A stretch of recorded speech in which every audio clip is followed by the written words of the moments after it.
Why do we judge other people? Why do we have judgments? Why do we express certain opinions about others in a really strong way? And we're all different. Some people judge certain qualities in other people or organizations, actions, and other people do totally different judgments towards other people.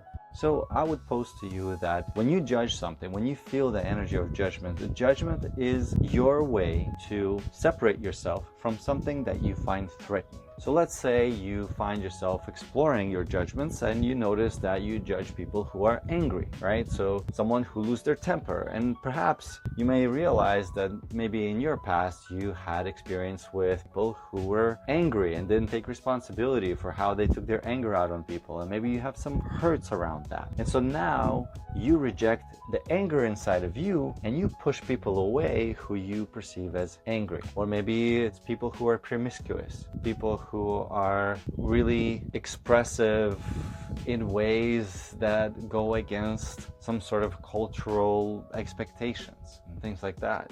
And then maybe you'll explore and recognize that there's some history in your past that perfectly makes sense why those things are threatening for you, see? And so judgments are basically an indication that whatever it is that you're judging actually exists inside of you, the energy of that particular thing. So let's say the example of someone being angry, maybe they have judgments about anger, but because they're not owning that energy is still inside of them, and it may be coming out as, let's say, passive aggression, and may not be direct aggressiveness, but it's still anger, it's still there. So there's a lot of hypocrisy in that.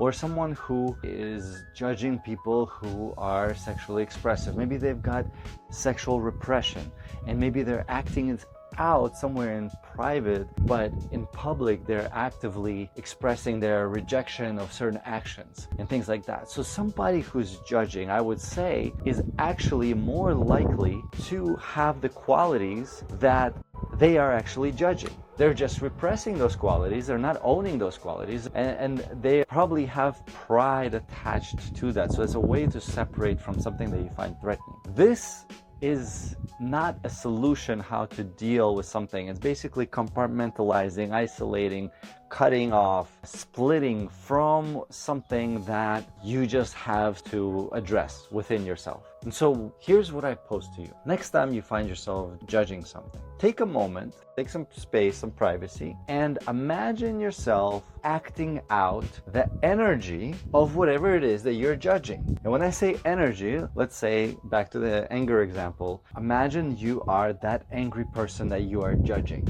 Imagine you are stepping into their shoes and you want to animate, you want to act out the energy that you're feeling from them. So maybe you want to express the way that they're angry. And I would say express it the way you feel it, not just what you see, but how you feel. So make it really animated. If it's way bigger than what they're doing, but the feeling inside of you is that they're like, right? Like let yourself express that, right? Or let's say if you're judging someone, let's say promiscuous, let yourself in the privacy of your own space express that. And maybe it feels as if you are showing off and you're like, you know, whatever it is, but let the energy, the whole idea is to let the energy of whatever it is that you're judging to run through your system. And what I'll say to you is that if you do this and you do this honestly, you will start to sense where this actually comes from for you. You'll start to have memories come up, specific events in your life, and you'll start to feel the emotions that are attached to that. Maybe it's fear, maybe it's shame, maybe it's pleasure, right? The pleasure that you've been repressing as well. So take a moment, notice what you judge. Notice throughout your day all the ways that you cut off that perhaps feels threatening to your system. Allow yourself to move that energy through you. And then as you free that, you no longer have judgments, and perhaps you'll see things a lot more realistically, and you'll probably attract a lot less of what you're resisting.